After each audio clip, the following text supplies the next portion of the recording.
안녕하세요. Eat 바이블입니다. 오늘 함께 묵상할 본문은 창세기 19장 1절에서 11절까지의 말씀입니다. 먼저 오늘 본문을 읽겠습니다.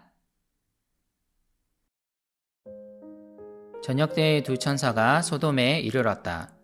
롯이 소돔성 어귀에 앉아 있다가 그들을 보고 일어나서 맞으며 얼굴을 땅에 대고 엎드려 청하였다. 두 분께서는 가시는 길을 멈추시고 이 종의 집으로 오셔서 발을 씻고 하룻밤 머무르시기 바랍니다. 내일 아침에 일찍 일어나셔서 길을 떠나시기 바랍니다. 그들이 대답하였다. 아닙니다. 우리는 그냥 길에서 하룻밤을 묵을 생각입니다. 그러나 롯이 간절히 권하므로 마침내 그들이 롯을 따라서 집으로 들어갔다. 롯이 그들에게 누룩 넣지 않은 빵을 구워서 상을 차려주니 그들은 롯이 차려준 것을 먹었다. 그들이 잠자리에 들기 전에 소돔성 각 마을에서 젊은이, 노인 할 것 없이 모든 남자가 몰려와서 그 집을 둘러쌌다. 그들은 롯에게 소리쳤다. 오늘 밤에 당신의 집에 온 그 남자들이 어디에 있소? 그들을 우리에게로 데리고 나오시오. 우리가 그 남자들과 상관 좀 해야 하겠소. 롯은 그 남자들을 만나려고 바깥으로 나가서는 뒤로 문을 걸어 잠그고 그들을 타일렀다. 여보게들, 제발 이러지 말게. 이건 악한 짓일세. 이것 보게. 나에게 남자를 알지 못하는 두 딸이 있네. 그 아이들을 자네들에게 줄 터이니 그 아이들을 자네들 좋을 대로 하게. 그러나 이 남자들은 나의 집에 보호받으러 온 손님들이니까 그들에게는 아무 일도 저지르지 말게. 그러자 소돔의 남자들이 롯에게 비켜서라고 소리를 지르고 나서 이 사람이 자기도 나그네 살이를 하는 주제에 우리에게 재판관 행세를 하려고 하는구나. 어디 그들보다 당신이 먼저 혼 좀 나보시오 하면서 롯에게 달려들어 밀치고 대문을 부수려고 하였다. 안에 있는 두 사람이 손을 내밀어 롯을 안으로 끌어들인 다음에 문을 닫아 걸고 그 집 대문 앞에 모여든 남자들을 젊은이, 노인 할 것 없이 모두 쳐서 그들의 눈을 어둡게 하여 대문을 찾지 못하게 하였다. 이것을 선택하면 매우 안전하고 안정적일 것 같아서 선택했는데 막상 그렇지 않았던 경험이 있습니까? 우리는 사실 안정과 안정을 선호합니다. 인생의 기로에 섰을 때 안전과 안정을 기준으로 우리 눈에 좋아 보이는 것을 선택하는 경우가 많습니다. 하지만 자주 깨닫습니다. 삶이 내 예상대로 되면 좋겠지만 내가 보지 못했던 것이 있다는 것을 늘 깨닫게 되는 것 같습니다. 아브라함의 조카 롯은 지금 소돔 성 안에 있습니다. 아브라함은 여전히 나그네로서 장막에 머물고 있지만 롯은 성 안에 그리고 집에 머물고 있습니다. 오늘 이야기는 두 천사가 소돔성에 이르렀을 때 롯이 성문 앞에 앉아 있었다고 묘사하는데요.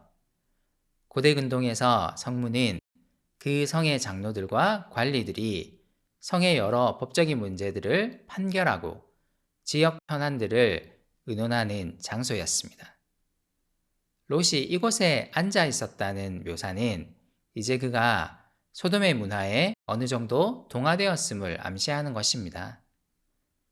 롯은 소돔성의 일원이 점점 되어가고 있었고 그곳에 집도 있었습니다. 롯은 안정적인 삶을 누리고 있는 듯이 보입니다. 하지만 오늘 이야기는 실상은 그렇지 않았음을 말해줄 것입니다. 아브라함과 마찬가지로 롯도 손님들을 잘 대접하려고 애씁니다. 하지만 롯의 한대에는 무언가 서두르고 초조해야 하는 그의 마음이 담겨 있습니다. 그는 손님들을 하룻밤 재우려고 하지만 또한 아침 일찍 떠나보내려고 합니다. 그는 급하게 누룩 넣지 않은 빵을 구워 대접하지만 아브라함의 환대의 풍성함과는 다른 모습입니다. 그리고 그의 불안함의 실체가 이제 밝혀집니다. 깊은 밤에 소돔성 사람들의 난동이 시작됩니다.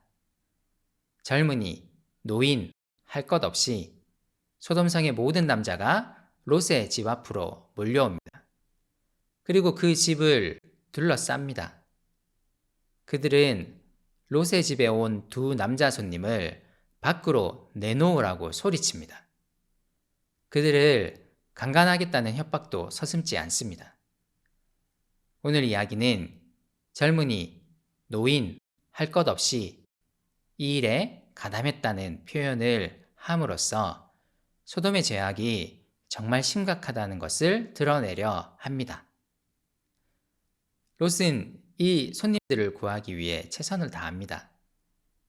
그는 매우 위협적인 소동이 일어나고 있는 집 밖으로 나갑니다. 그리고 살기등등한 사람들을 타이르기 시작합니다.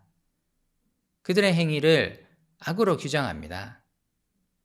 롯은 소돔에 동화된 삶을 살고 있었지만 다행히도 악에 대한 분별을 하고 있습니다.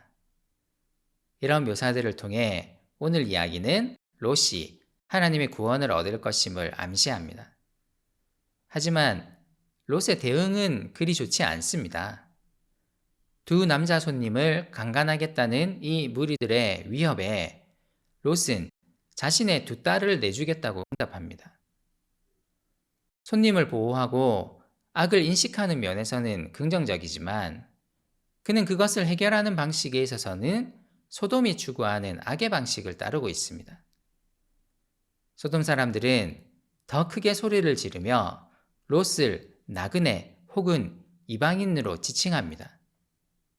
이 표현이 롯의 현 상황을 잘 드러냅니다. 롯은 소돔 사람들과는 다르게 악을 분별하고는 있습니다. 하지만 여전히 소돔의 풍성함에 기대를 걸고 있었고 동시에 소돔의 악의 방식에 동화되어 있었습니다. 이것이 바로 롯의 상황이었습니다. 사실 롯의 선택은 안전한 것이 아니었습니다. 그는 그의 눈으로 보기에 좋아 보이는 소돔을 선택했지만 안전하지 않았습니다. 적의 침입으로부터 안전을 보장하는 성 안에서 장막이 아닌 집에서 살았지만 그는 소돔의 악의 방식에 점점 동화되어 가고 있었습니다. 그가 여전히 기대를 걸었던 소돔은 하나님 보시기에 악이 풍성한 곳이었습니다. 오늘 우리의 삶을 한번 돌아봅시다. 나는 정말 안전합니까? 세상이 주겠다고 약속하는 눈에 보이는 풍성함이 아니라 아직은 보이지 않지만 하나님의 말씀이 우리에게 주는 그 약속에 의지해야 하지 않을까요?